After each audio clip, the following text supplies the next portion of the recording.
Ever scroll through like a news website and wonder why Yeah. some stories just like stay up at the top for days and others are just like gone in a few hours? Yeah. I always figured it was like, I know. some kind of algorithm. Sure. But it turns out it's way more intentional than that. It is. So today we're doing a deep dive into Okay. the inner workings Yeah. of media bias.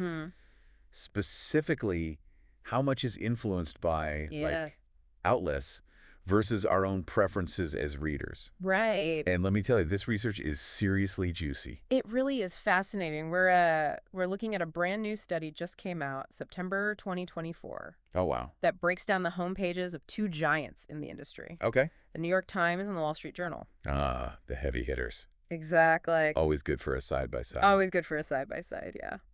But how do researchers even begin to like untangle something as subjective as bias? Well, they focused on something deceptively simple in this study, and that is what gets that coveted homepage real estate. Okay. And for how long? Right. And it might seem basic, but really where an article is placed and for how long plays a huge role in shaping what people see and ultimately what they think is important. For sure. Yeah. So let's talk about that homepage. Okay. Why all the fuss over what is essentially digital curb appeal, right? Well, think about your own habits. When you open a new tab, you go to your favorite news site, probably by typing in the URL or clicking a bookmark. Yeah. And boom, you're greeted with the homepage. You're not alone. You're not alone. Over half of all traffic to both the Times and the Journal goes directly to their homepages. Wow. It's the digital front door for millions of readers. Totally guilty of that. It's like my news comfort zone. Exactly. Yeah. Now imagine you're a senior editor at one of these publications. You've got a finite amount of space to showcase the most compelling stories, knowing that for many this is their first impression. Right. So it's a high-stakes game of editorial curation. Yeah, it's like making a museum exhibit. Exactly. Like you really want to grab people's attention and make them want to explore further. It's very true. But did the researchers actually prove that editors are making these decisions based on bias? Well, they found some pretty compelling evidence. Okay. These researchers used a scraper program to track every single article on the New York Times and Wall Street Journal homepages. Okay. Not just for a day or a week, minute by minute for over a year. Oh my gosh. So they were able to analyze everything. Wow. The topic of each article, its potential political slant, even the sentiment of the headlines. Okay, so we're talking like a massive amount of data. Massive amount of data. But how do they measure actual reader interest? Right. Like, I can't imagine news outlets are just like handing over their website traffic stats. No, those are very closely guarded, so that's where it gets really clever. Okay. They use Twitter? Twitter? You mean like the land of hot takes and like viral cat videos? That's right. They tracked tweets that linked back to specific articles to gauge in real time how much online buzz a story generated. Okay. Essentially a public measure of reader interest. Interesting. And they even compared their Twitter data to some limited internal data from the Times and found that tweet volume was actually very accurate at predicting how many people clicked on and read an article. So more tweets, more clicks. More tweets, more clicks. That's really interesting. It is interesting. And it makes you wonder how much power social media has in shaping absolutely. what we perceive as newsworthy. Yeah. Even if we're not the ones hitting the retweet button.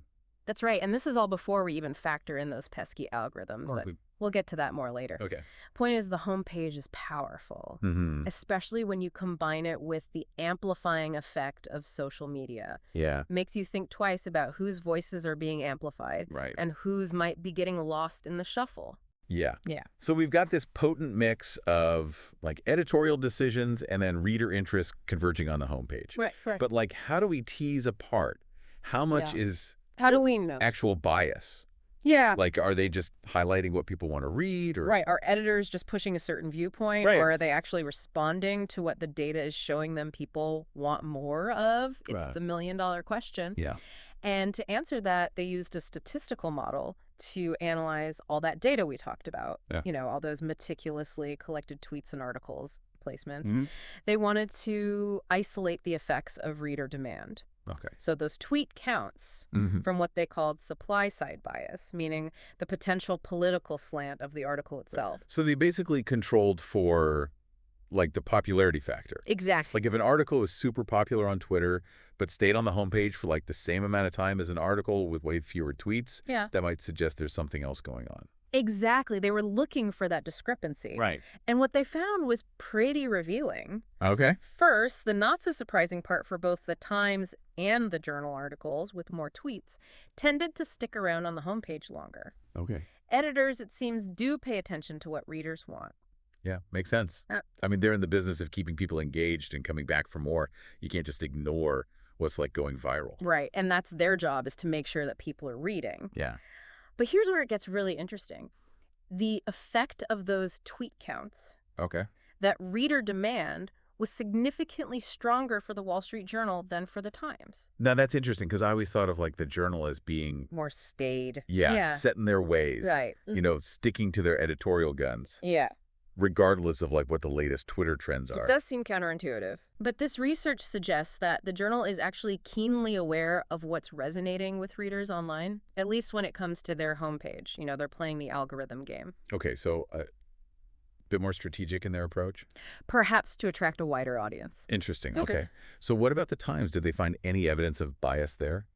They did. Even after they factored in all those tweets? Even after accounting for popularity, the study found that articles leaning more liberal stayed on the Times homepage for a longer stretch. Interesting. This suggests that editorial decisions, that supply-side influence, does play a role in shaping what readers see and how prominently it's displayed. So even though they're paying attention to reader demand, they're also maybe subconsciously or consciously giving certain stories a little extra nudge. It appears that way. Now, this doesn't necessarily mean that there's like some nefarious agenda at play here. Right. It could simply reflect a newsroom's culture, their worldview, or a genuine belief in the importance of certain narratives. Right. It's not always about like pushing an agenda, but maybe more about like subtle framing or emphasis. Yeah. Like even just thinking about those, you might also like sections. Exactly. At the bottom of articles, are those purely driven by algorithms, or is there an editorial hand guiding me towards certain viewpoints? Right. And how much do you think what you click on influences what you see next? Totally. These are all questions that the study doesn't necessarily answer, but it does raise. Yeah, for sure. And it gets even more intriguing when you look at how this dynamic plays out on different platforms, because they didn't just stop at the home pages. They took their analysis a step further. Comparing the print edition of the Times to the flagship podcasts of both the Times and the Journal. Okay, so we're talking like different mediums, different audiences, different ways of like consuming news. What did they uncover? Well, they wanted to see how the level of competition, what economists call elasticity of demand, might influence those editorial choices. So print subscribers, for example, are notoriously loyal. They pick their paper and they stick with it even if the price goes up. Even if a new owner comes in. Even if their neighbor gets a drone to deliver a different paper every morning. Exactly. Yeah. The demand for print is what we call inelastic. Okay. Those subscribers aren't easily swayed to jump ship. Right. Podcasts, on the other hand, whole different ballgame. Right. It's a fiercely competitive landscape where every listener counts. Right. And when it comes to attracting new ears, it seems bias takes a backseat. Okay, I'm intrigued. Tell me more about this podcast showdown. Okay. What happened when they compared the Daily from the Times and the Journal from, well, the Journal? Right. What's fascinating is that the selection of articles for these podcasts seems to be almost entirely demand-driven. Okay. An article's political slant had practically no impact on whether it got featured, the biggest predictor. You guessed it, those all-powerful tweet counts. Wow. So they're really catering to the algorithm and, by extension, to the audience that it brings in. It's like they're saying, we don't want to scare away potential listeners with anything too controversial. Or too a niche, too out there. Interesting. It's a balancing act for sure, appealing to a broad audience while staying true to a publication's identity. But it makes you wonder, in a world increasingly driven by clicks and likes and listens, what impact does this have on the news we consume? Are we all just stuck in echo chambers of our own making? It's a bit of a mind warp, isn't it? It's a bit of a mind warp, isn't it? It is. The idea that the news we consume might be shaped less by a reporter's notepad or an editor's pen, Right. and more by like our own collective online behavior. It's a strange kind of circularity. Like, we like what we like. Right. And the algorithms fueled by those likes serve up more of the same. Yeah. It's efficient, Yeah. but it makes you wonder about the potential for tunnel vision, for missing out on different perspectives or challenging ideas. Exactly. And it's not like we're consciously choosing to exist in these echo chambers, right? Right. It's more like we're being nudged in certain directions, often without even realizing it. Subtly. Yeah. It makes this whole issue of media bias feel even more slippery. It is slippery because it's not always about blatant manipulation or pushing a specific agenda. Right. It's more nuanced than that. Yeah. It's about framing, about subtle emphasis, about the stories that get told and those that don't. Right. And like, who's telling those stories in the first place? Exactly. Yeah. And understanding that every news outlet, no matter how objective they strive to be, operates within a certain ecosystem of biases, both their own and those of their audience. So where does that leave us, the news consumers trying to navigate this increasingly complex landscape? Are we doomed to be pawns in the algorithmic game? No, not at all. I think awareness is key. Okay. Just knowing that these forces are at play can empower us to be more discerning consumers of information. It's about asking critical questions. Like what? Who's behind this story? What might their biases be? What voices might be missing from this conversation? It's like that classic advice, don't believe everything you read. Right. But in the digital age, maybe it's more like, don't believe everything you see or hear or get served up by an algorithm. Exactly. And don't be afraid to step outside of your comfort zone.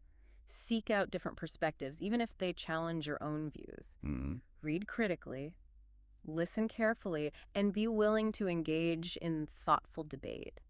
Because ultimately, a well-informed public is one that can think for itself. Absolutely. And that starts with being aware of like the subtle and not so subtle ways in which information is filtered and shaped in our increasingly digital world. Well said. We all have a role to play in creating a more informed and nuanced media landscape. Absolutely. So next time you're scrolling through your newsfeed, just like take a moment to pause. Yeah. Consider the forces at play. Yeah. Just Ask yourself, am I getting the whole story?